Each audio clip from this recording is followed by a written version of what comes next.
Hello' মোৰ ভাইটি ভণ্টি সকলোকে অসমীয়া ডিজিটেল ইউটিউব চেনেললৈ স্বাগতম জনাইছো। আমি যেহেতু ক্লাস 10 ম্যাথমেটিক্সৰ অনুশীলনী 1.4 আলোচনা কৰি আছিলো। আমি আগৰ ভিডিঅ'টোত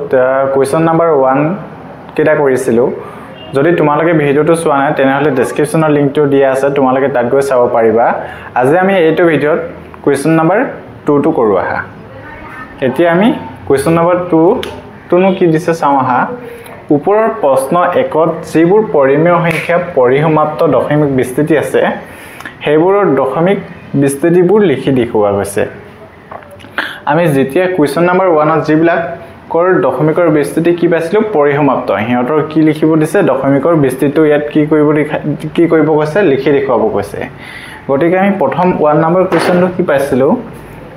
1 নম্বৰ কোৱেশ্চনটো পাইছিলো দশমিকৰ বিস্তৃতি কি আছিল পৰিসমাপ্ত। কেন্দ্ৰৰ পাইছিলো 13/5 টু দি পাৱাৰ 5 আছিল হয় না। ইয়াৰ উৎপাদক বিশ্লেষণটো কি আছিল 5 টু দি পাৱাৰ 5 আছিল। যেতিয়া আমি কি আছিল 2 টু দি পাৱাৰ n আৰু 5 টু দি পাৱাৰ m আহিছিল তেতিয়া কি আছিল এই দশমিকৰ বিস্তৃতি কি আছিল পৰিসমাপ্ত আছিল। যদি q টো যদি 2 টু দি পাৱাৰ n আৰু 5 টু দি পাৱাৰ n আহি যদি পাও তেতিয়া দশমিকৰ বিস্তৃতি কি হয় পৰিসমাপ্ত হয়। তেনেদৰে আমি পাইছিলো, কিন্তু ইয়াত দশমিকৰ বিস্তৃতিটো কি কৈছে বিস্তৃতিটো কি কৰিব দিছে লিখি দেখুৱাব কৈছে। এতিয়া চোৱা আমি দশমিকৰ বিস্তৃতি যদি লিখি দেখুৱাব হয় তেতিয়া কি কৰিব লাগিব এই যেতিয়া মানে তলৰ মানে q টো 10 হ'ব লাগিব নহয় 100 হ'ব লাগিব, মানে 0 আহিব লাগিব হয় নাই। 10 আহিলে 100 বা 1000 আহিব লাগিব হয় নাই। 1000 তেনেদৰে মানে তলৰ সংখ্যাটোত মানে কি আহিব লাগিব শূন্য থকা নাম্বাৰ আহিব লাগিব হয় নে নহয়। এতিয়া চোৱা তেতিয়া হলে মানে আমি কি কৰিম এতিয়া দুইটাতে মানে কি হয় 5 টু দি পাৱাৰ 5 আছে। গতিকে আমি লব আৰু হৰ দুইটাতে কি হেৰে পূৰণ কৰি দিম 2 টু দি পাৱাৰ 5। এতিয়া 2 টু দি পাৱাৰ 5 এৰ পূৰণ কৰি দিলো 13 ইনটু 2 যদি 5টা পূৰণ কৰো কিমান হ'ব 32 হ'ব। 32 আহিলে এতিয়া চোৱা 5 টু দি পাৱাৰ 5 আৰু 2 টু দি পাৱাৰ 5 এটো কোনটো ফৰ্মুলাত আছে চোৱা a to the power m আৰু b to the power m যদি হয় তেতিয়া কি হয় a into b ব্ৰ্যাকেট কিমান হয় পাৱাৰটো কিমান হৈ যাব m হৈ যাব। ঠিক তেনেদৰে লিখিলো a into b 5 into 2 বাই পাৱাৰটো কিমান আছিল 5 আছিল হয় নাই। এতিয়া এটো পূৰণ কৰিলে কিমান আহিলে 416 আহিলে। এতিয়া 5 দুগুণ 10 আৰু পাৱাৰটো কিমান আহিলে 5 আহিলে। এতিয়া 416 আহিলে। এতিয়া চোৱা কিমান আহিলে পাৱাৰ যেহেতু 10 টু দি পাৱাৰ কিমান আছে 5 আছে, গতিকে কেটা শূন্য কেটা আহিব 5টা আহিব। ইয়াত কিমান আছিল 416 ক কি কৰিছে 416 ক এতিয়া চোৱা কিমান পালো 416 ডিভাইডেড বাই কিমান পালো 5টা 0 হয় না। 5টা 0 মানে 1 লাখ হয় না নহয়। এতিয়া চোৱা আমি এটো যদি হৰণ কৰো কিমান হৈ যাব 0.00416 এটো কি কৈ দেখালো আমি দশমিকৰ বিস্তৃতিটো লিখি দেখুৱালো। বুজি পালা চাগে হয় না নহয়। এতিয়া আমি 2 নম্বৰ কোৱেশ্চনটো কৰো হা। 2 নম্বৰ কোৱেশ্চনটো কি দিছে 17/8 ইয়াৰ উৎপাদকটো কি হয় 17/2 কিউব আৰু আমাক কি লাগিব তলত মানে যেহেতু শূন্য থকা নাম্বাৰ লাগিব হয় না নহয়। গতিকে ইয়াক কি কৰিলো 5 কিউব দুইটাকে কি কৰিলো 5 কিউবে কি কৰি দিলো পূৰণ কৰি দিলো। এতিয়া 5 ৰে পূৰণ কৰাৰ পিছত কিমান আহিছে 17 into 125 5 টো যদি কিউব কৰো কিমান হ'ব 125। এতিয়া চোৱা 2 into 5 আহিলে কিউব আহিলে এটো যদি 17 আৰু 125 পূৰণ কৰিলে কিমান হ'ব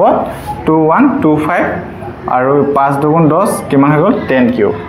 এতিয়া 2125 আহিলে হয় না নহয়। ডিভাইডেড বাই কিমান হৈছে 1000। গতিকে 2125 ক যদি আমি 1000 এ হৰণ কৰো কিমান হ'ব 2.125। আশা কৰো 1 নম্বৰ আৰু 2 নম্বৰ কোৱেশ্চনটো বুজি পালা। এতিয়া আমি 3 নম্বৰ কোৱেশ্চনটো কৰো আহা। আৰু আমি 4 নম্বৰ কোৱেশ্চনটো কি পাইছিলো দশমিকৰ বিস্তৃতি কি পাইছিলো পৰিসমাপ্ত পাইছিলো। এটো মৌলিক উৎপাদক কৰোতে কি পাইছিলো q2 15/2 to the power 6 into 5 square পাইছিলো হয় না নহয়। এতিয়া চোৱা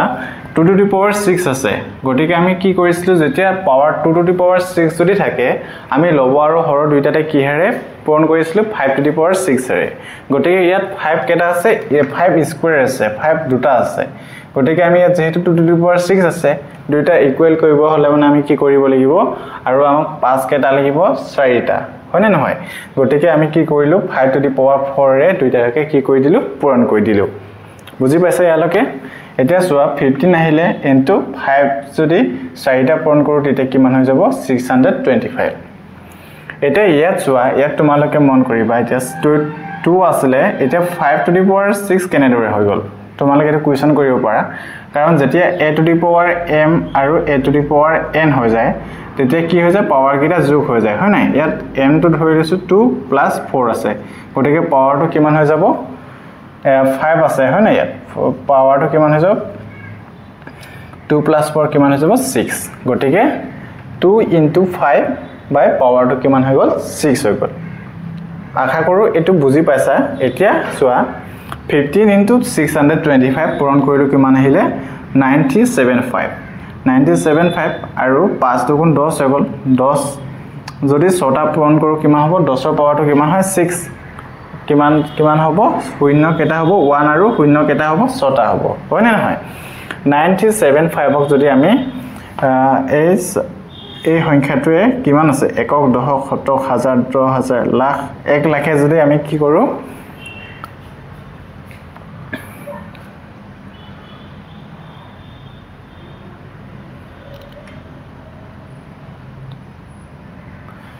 আশা কৰো ইয়ালৈকে বুজি পালা এতিয়া কিমান পালো 15 আৰু 625 পূৰণ কৰিলে মানে কিমান হ'ব 975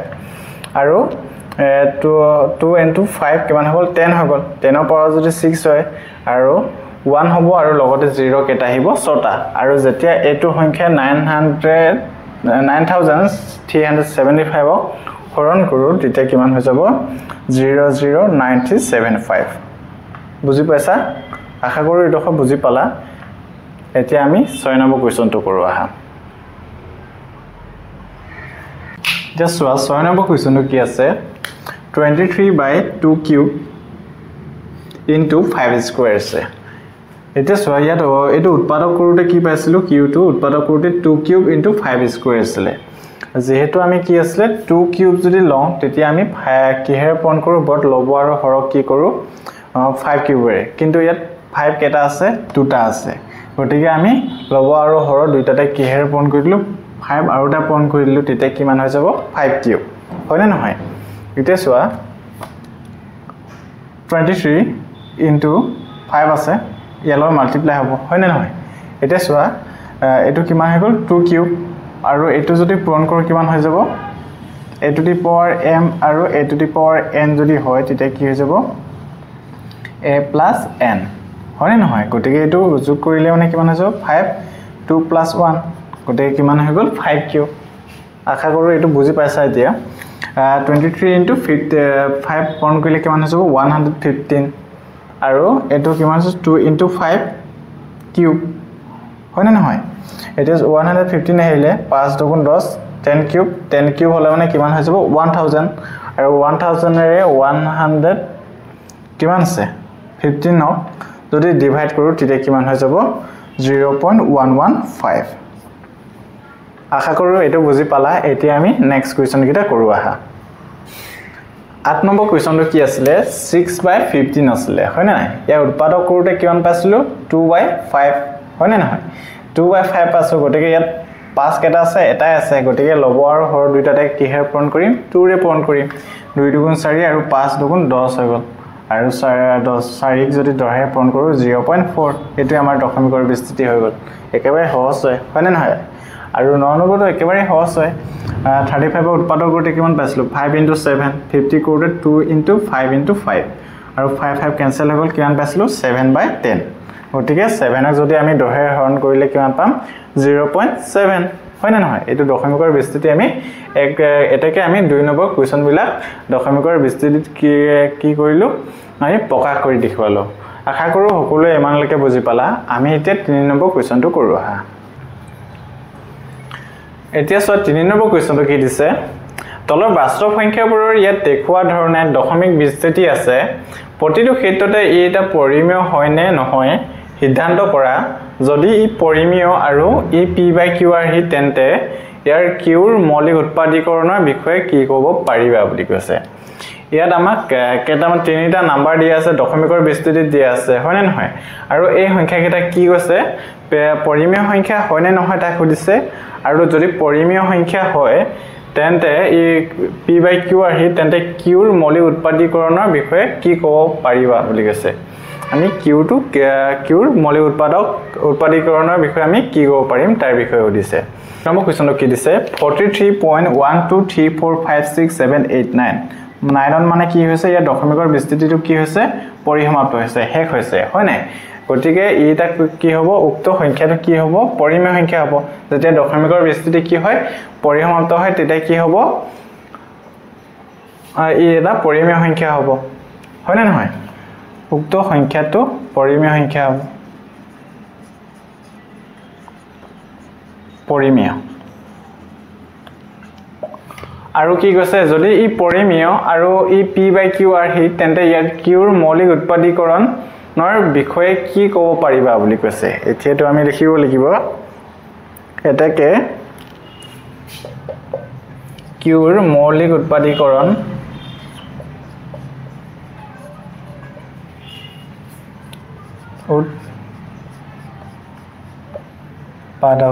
উৎপাদকীকৰণ 2 to the power n and 5 to the power m আৰহি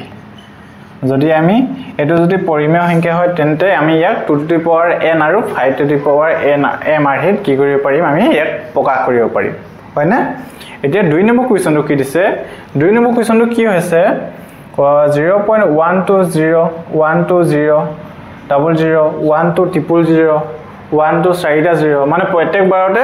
কি হৈছে 0 টো বাঢ়ি গৈ আছে প্ৰত্যেক বাৰতে কি হৈছে এটা নতুন নাম্বাৰ আহি আছে হয় নাই গতিকে যিবিলাক সংখ্যা মানে প্ৰত্যেক বাৰতে চেঞ্জ হৈ থাকে তেনে সংখ্যাবিলাকক কি বুলি কোৱা হয় অপৰিমেয় সংখ্যা হ'ব ইয়াৰ এনে ধৰণৰ দশমিকৰ বিস্তৃতিটো কি হয় প্ৰত্যেক বাৰতে যদি চেঞ্জ হৈ থাকে পৰিৱৰ্তন হৈ থাকে তেতিয়া তাৰ দশমিকৰ বিস্তৃতি কি হ'ব প্ৰত্যেক বাৰতে যদি দশমিকৰ বিস্তৃতি যদি চেঞ্জ হৈ থাকে তেনেহলে তেনে ধৰণৰ দশমিকৰ বিস্তৃতি কি বুলি কোৱা হ'ব অপৰিমেয় সংখ্যা তেনেহলে এটা কি সংখ্যা হ'ব অপৰিমেয় সংখ্যা এটা 2 নম্বৰ কোৱেশ্চনটো কি দিছে 0.120 এনেদৰে কি হৈ আছে প্ৰত্যেক বাৰতে বাঢ়ি গৈ আছে 0 টো হয় না প্ৰত্যেক বাৰতে চেঞ্জ হৈ গৈ আছে যেতিয়া এনেদৰে দশমিকৰ বিস্তৃতি এটা চেঞ্জ হৈ গৈ থাকে তেতিয়া সেই সংখ্যাটো কি হ'ব অপৰিমেয় সংখ্যা হ'ব গতিকে এটাকে এটা কি হ'ব এটো কি হ'ব অপৰিমেয় সংখ্যা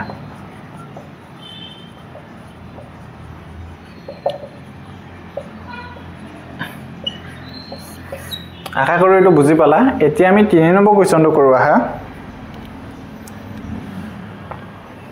3 নম্বৰ কোৱেশ্চনটো কি আছে 43.123456789 9ৰ মানে এই 12ডাল আছে মানে কি হয় 9ৰ পিছত কি হয় ই আকৌ পুনৰ ৰিপিট হ'ব গম পাইছানে যেতিয়া দশমিকৰ বিস্তৃতিটো পুনৰ ৰিপিট হ'ব মানে কি হয় পৌনঃপুনিক হয় না নহয় তেতিয়া কি হ'ব এটোটা কি হ'ব পৰিমেয় সংখ্যা হ'ব কথাটো বুজি পাইছা এতিয়া এটাকে উক্ত সংখ্যাটো কি হ'ব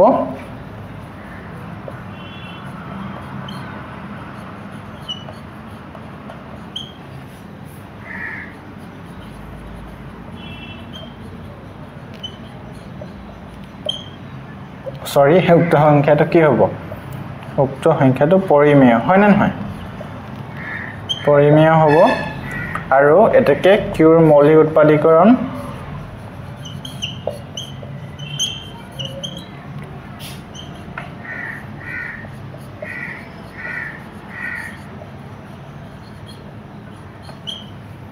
to the power n and 5 to the power m আৰহি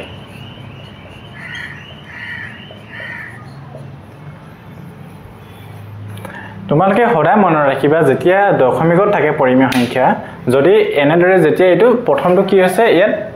পৰিসমাপ্ত আছে হয় নাই 9ত আৰু ইয়াত কি হৈছে ইয়াত 1 2 3 4 5 6 7 8 যেতিয়া বাৰ থাকিলে মানে কি হয় সংখ্যাটো ৰিপিট হৈ থাকিব হয় নাই প্ৰত্যেকবাৰ 9 লৈকে আহিব 9ৰ পিছত কি হৈ থাকিব ৰিপিট হৈ থাকিব